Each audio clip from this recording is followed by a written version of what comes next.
I would like to welcome the first keynote with the title Status Quo of Regulation in the USA. Joshua Ashley Klayman from Linklaters. Would you please join us? Welcome.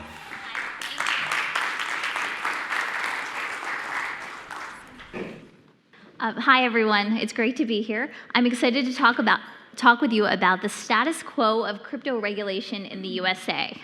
Although I've got to say, status quo, I don't know that there is a status quo right now. I mean, there's a lot of status going on, right, in terms of regulators really with their gloves off finally.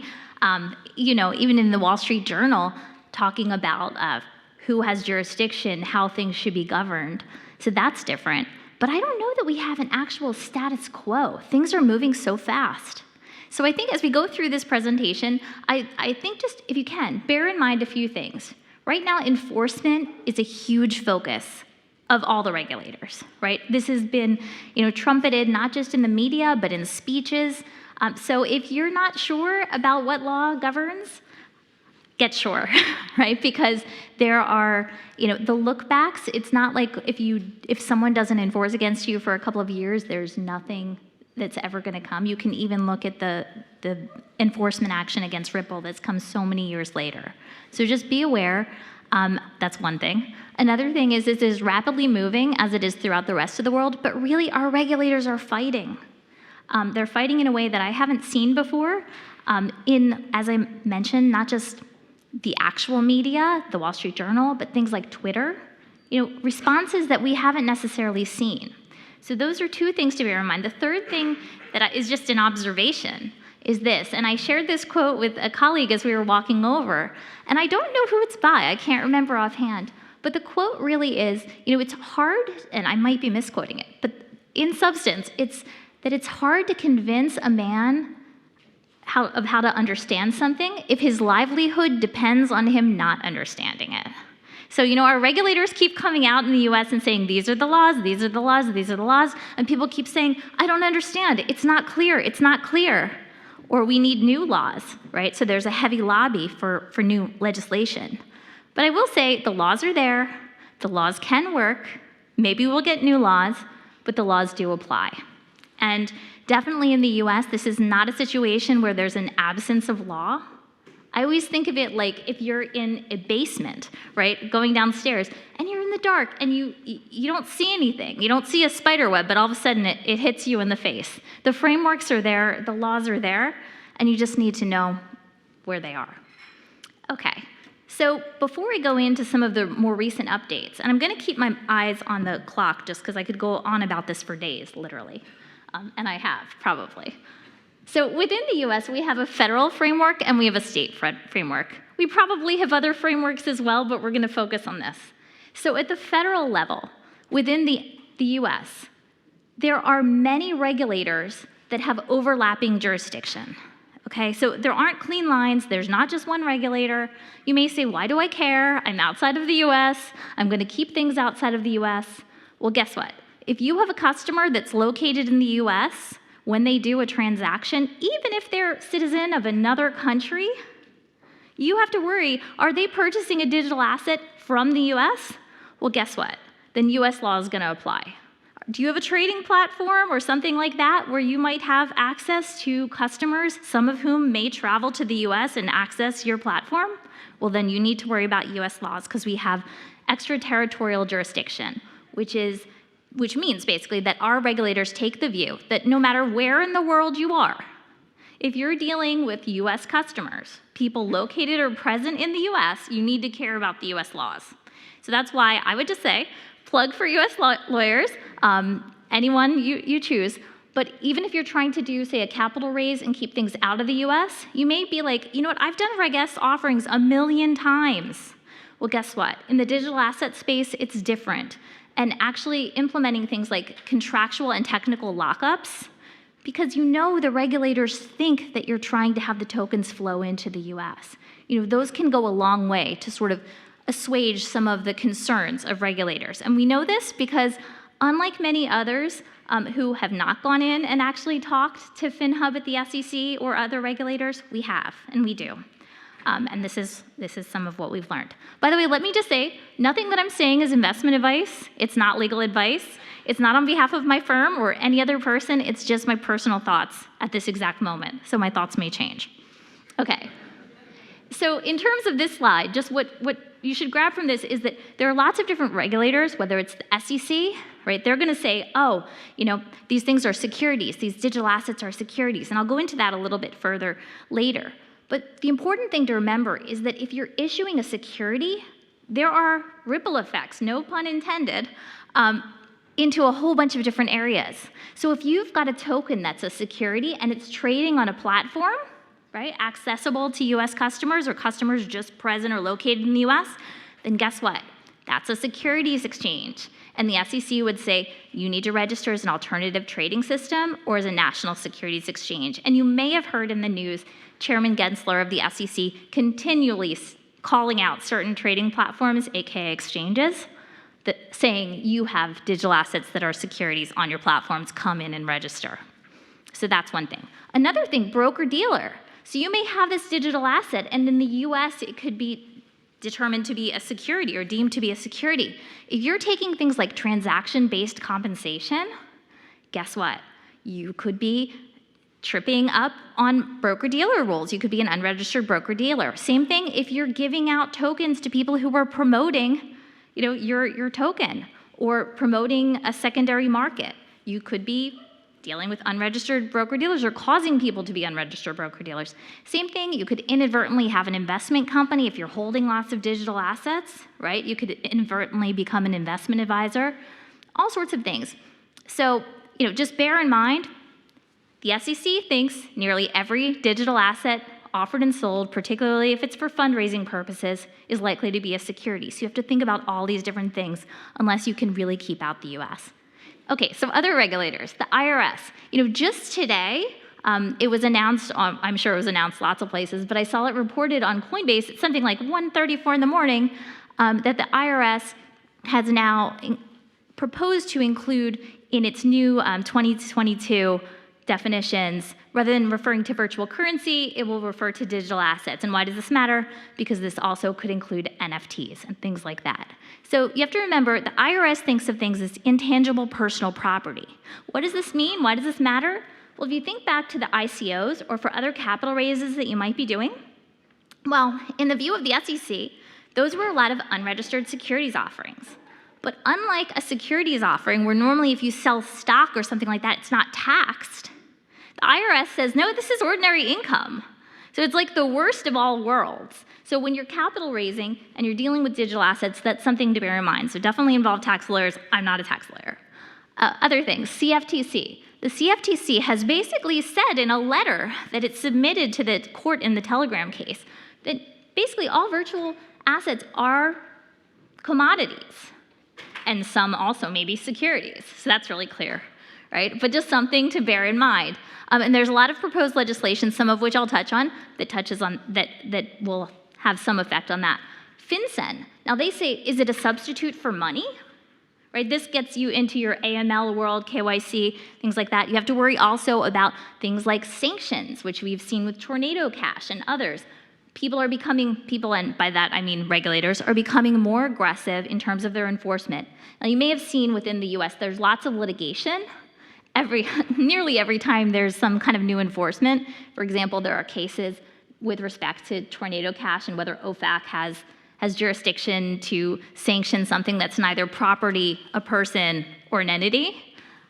But this is something where, again, we're seeing a lot of enforcement, we're seeing a lot of focus. So then we have the state level. So that's a patchwork quilt, right? We have 50 US states and the District of Columbia. And so in many instances, things like money transmitter licenses, so you've got FinCEN at the federal level, but then you have your money transmitter licenses at the state level. This is where things like the BIT license in New York come in, and other states have different regimes. Not all of them require money transmitter licenses for digital assets, but many of them do. So if you're dealing with customers in these various states, something to be aware of. Okay, so I have a note here about the Howey test. We'll get to that on the next slide, and we'll go through very quickly, because I'm sure people are are tired of hearing about that over 70-year-old test. But all this slide is meant to say is that legal answers may not be clear here. If you go to a lawyer, they might not be able to give you, a crystal clear. They're going to say there's a lot of overlapping jurisdiction. But also, today's answers, you need to keep checking them, right? Because things are changing very rapidly, and particularly if any of the proposed legislation passes, things could change incredibly. So it's something to bear in mind. That's why saying status quo, like, what is the status quo? Okay, so this I'm not going to go into in depth. It's just important to think about because it's very different from what a lot of the rest of the world does. I often joke with my colleagues that when we're looking at taxonomies that are supposed to be for multi-jurisdictional, purposes for clients or otherwise, there'll be things like, okay, there's a heading for crypto assets. And this seems meaningful to everyone except for those in the US. So we were like, okay, this is a crypto asset. And I'm like, okay, that's a completely generic term in the US, right? So for me, the question remains, well, it could still be a security. So unlike many other jurisdictions where you actually look at what the token does or what it's supposed to do in the future, in the US, that's all well and good. If you have something that has a yield and looks like a stock, yes, it's going to be a security. If it looks like a bond, yes, it's going to be a security. But you could have something that has really non-incidental utility, right? It has real use. And depending on how you offer, sell, and market it, you could have created a security. So the Howey test, which is based on a case about orange groves, and basically farming out, like getting profit from paying someone to farm the land for you. The question for the Howey test is there an investment of money in a common enterprise with a reasonable expectation of profit based solely or primarily on the managerial or entrepreneurial efforts of others? So basically, did you give me money or make some investment, as part of a group, where I said, hey, this is going to go up in value, and I'm going to build you out this beautiful ecosystem and this token, right? You've created a security. And so that's one of the tensions. People say, I don't want to issue a security, but I want to have a token that goes up in value, right? Those two things don't necessarily go together. And just bear in mind, if you're fundraising for something, if you don't have anything that works right now, okay, you don't have anything that exists, and you're raising money for it, and you're going to give tokens, you are creating a security. And as we'll talk about in a second, things like the Telegram case in the US have shown something can't change into something else midstream. There is the concept of token morphing in the US, and actually I have a chapter that's in process right now about that because we haven't seen it happen for certain clients where we've talked to regulators for years, actually. But actually, let me move to the next slide. Okay.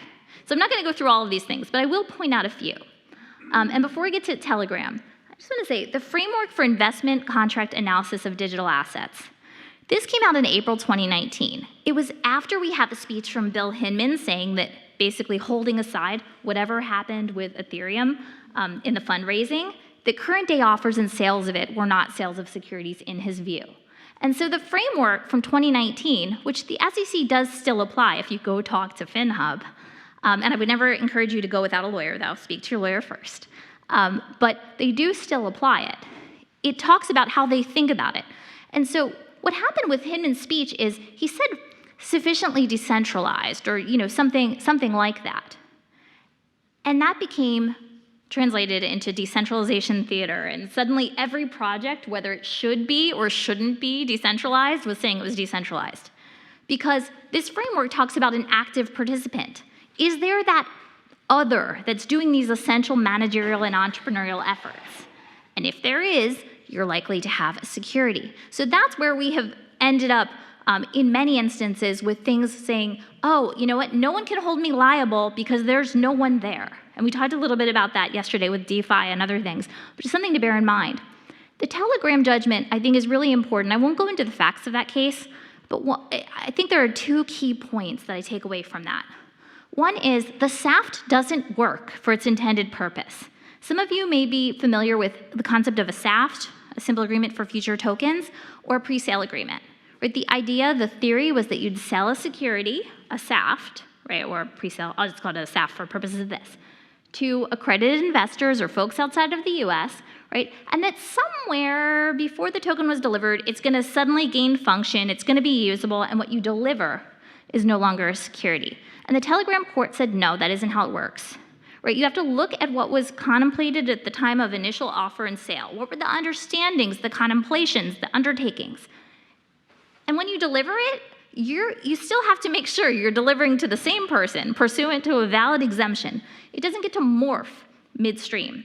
What I think is really interesting, and I could talk about literally for days or years, is this idea in the framework that I referenced before about 9 factors, pursuant to which later you could re-examine whether a token may no longer be a security, but that's always going to happen after you first deliver it pursuant to a valid exemption. So just bear that in mind. If someone's saying, yeah, we're selling it pursuant to a SAF, but you're going to get something that's not a security, no, that's not how the current law is working.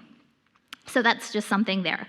I won't go through all of these items because there's a lot I want to cover, and I only have a few minutes. But actually, let me go back to this for 1 second, because I think this thing about joint statements by FinCEN, SEC, and CFTC, this is really important.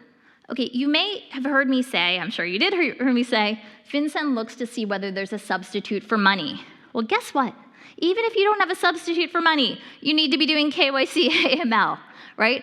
And in 2019, the SEC, the CFTC, and FinCEN came out with a joint statement where they said this. They said basically, if it's a security, if it's a commodity, if it's a substitute for money, you still have to do KYC AML under someone's regime. So that's important to remember. I would add into that sanctions. Okay. All right, so a few other things on this slide. Again, I'm not going to go through everything because I only have a few minutes. But we've all seen the Terra Luna, Tumble, and related insolvencies. This has led, obviously, to a huge attention to the way documents are written, many of which were bespoke or take it or leave it. And I would just say bear that in mind. It is really these types of activities that have made regulators, such as the OCC and legislators, really focus on stablecoins, and they've been talking about systemic risk for a while, but that's just something to bear in mind. I would say, not legal advice, not investment advice, but if you're planning an algorithmic stablecoin, stay out of the US, right? Don't include the US. All right, we've got a number of bills. Now, I just want to say, I'm not going to go into every bill, but I just want you to bear in mind, sometimes bills are not intended to pass. Right? And what I mean by that, I didn't know this until relatively recently, although it seems like it's somewhat obvious. But I don't have a background on the Hill or with Congress or anything. But what was explained to me by someone who does a deep experience is that often you might have constituents saying, please do something, you've got to do something, I'm giving you funding, do something. And so someone will introduce a bill, and they won't expect it to pass. They'll know that they don't have the support, but then they can say to their constituents, hey, I did something, right? Look, I got this bill out there for you. And so I'm not saying that this is the case with any of the bills that are referenced in these slides. They may be, they may not be. But just bear in mind that just because something is introduced, it doesn't mean that people think it has a likelihood of passage. So there's a lot of noise, and you need to remember that the laws exist now, and that if you're doing something, that's what applies. Yes, there's a huge lobby to change the law, but that's not something that you should be banking on. No pun intended again. What we do have is New York's DFS stablecoin legislation. So again, New York, this goes to the stablecoins. If you have an algorithmic stablecoin, you should not be selling it into New York. New York only allows fiat-backed stablecoins, and they have prescriptive legislation about that. In fact, Adrian Harris, and I will wrap it up because I know I'm running short on time, but Adrian Harris, the superintendent, was asked, why did you start with algorithmic stablecoins? And she replied at a fireside chat, well, those are the only ones that we allow. So I'm not going to obviously go through this because I need to end, but I will say it's really important to stay on top of what's happening. I think what we're going to see in the future is that just saying you're decentralized, okay, or it's just a smart contract, it's not going to work. We've seen OFAC sanction Tornado Cash. Again, lots of litigation around that. We've seen the SEC in the past have an enforcement action against the programmer who wrote the code for Ether Delta. So that's another avenue, right? You've got the smart contract, you've got the author. Again, there are free speech and other issues, but still bear that in mind. And then you've got the CFTC bringing the case against UkiDAO, where they say, we're looking at those who are exercising governance in this governance token. So coming or going, yes, there's litigation for that too, saying you can't serve process through a help bot. If you're talking about people, individual people, there is no DAO entity. But the message is clear, right? They're going to find a way to hold someone liable. What I didn't get into was, really so much some of the statements in the public, but I'm happy just to hover over these slides for one more moment if people want to take photos or something, and then I will hand it back over to Marcel.